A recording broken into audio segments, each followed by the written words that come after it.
Meron po yung tinatawag na employment skills and knowledge. Tama po ba? Ilang taon po ang elementary? Ilang taon ng high school? Ilang taon ng kolehiyo? Review board exam. Ilang taon kang nag-aral? 15 years para turuan ka kung paano kitain ng 10,000 per month. Yan ang tinuro sa atin for 15 years. Tama po ba? Eh, gross to. Ano unang binabawas dyan? SSS, pag-ibig, withholding tax, 2,000 na lang. Aabuti pa ng 3,000 yan. 2,000 na lang, magkano na iwan sweldo? 8,000. Mamamasahe, parang parito, 100 per day, 3,000. Magkano na iwan sa sweldo? 5,000, kakain. Pwede ba may bagong kabilang paamoy naman? Pwede ba 100 per day na budget sa pagkain? Tipid na tipid yan. 3,000 ulit. Magkano na iwan sa sweldo mo? Ano pang gastos? May cellphone. Pag-load, 1,000 ng load. Magkano na iwan sa atin? Yan po ang pinag-aralan natin for 50 years. Mas malaki pa ang sweldo ng katulong. Ano masakit dito? Masakit na masakit. Bakit? Dapat masaktan ka ng konti para mamulat ka sa katotohanan. Tama po ba? Minsan binabangungot ka na, nag-i-enjoy ka pa. Alam niyo po ako, 20 years ako nandito eh.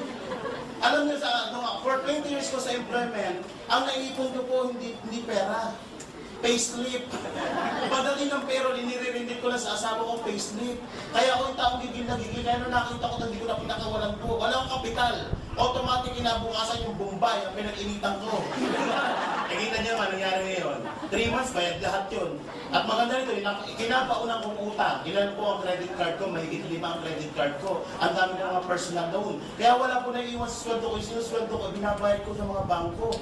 So, nagsasabi ng pamilya. So, nakita ko to, utang din.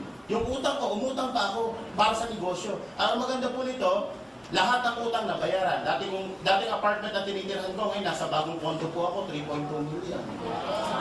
So, ito lang, gusto nyo ko na million. Okay. Anong dapat gawin? Skills and knowledge. Bago ako magsimula, dapat may kapital. Tama po ba? Wala pong negosyo, walang kapital. Tataya ka ng konti, hindi ka mananalo sa loto pag hindi ka tumaya.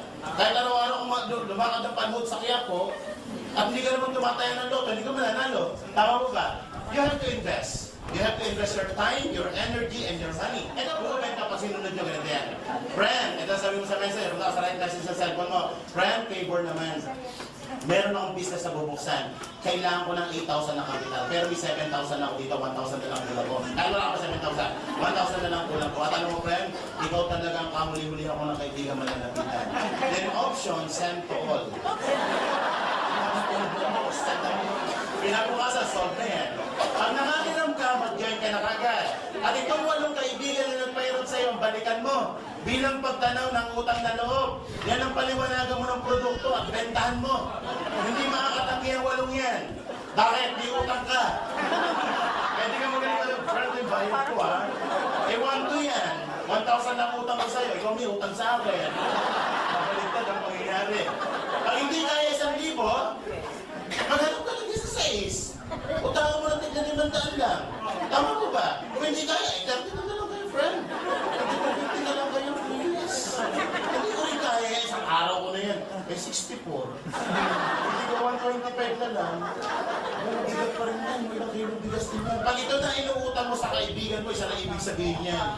Mga purang friendship mo. Pag hindi pa rin kaya, last option na pwede mong gawin. Dito walang tatanggi sa'yo. Humanap ka ng 7980 na kaibigan o tanong mo ng piso.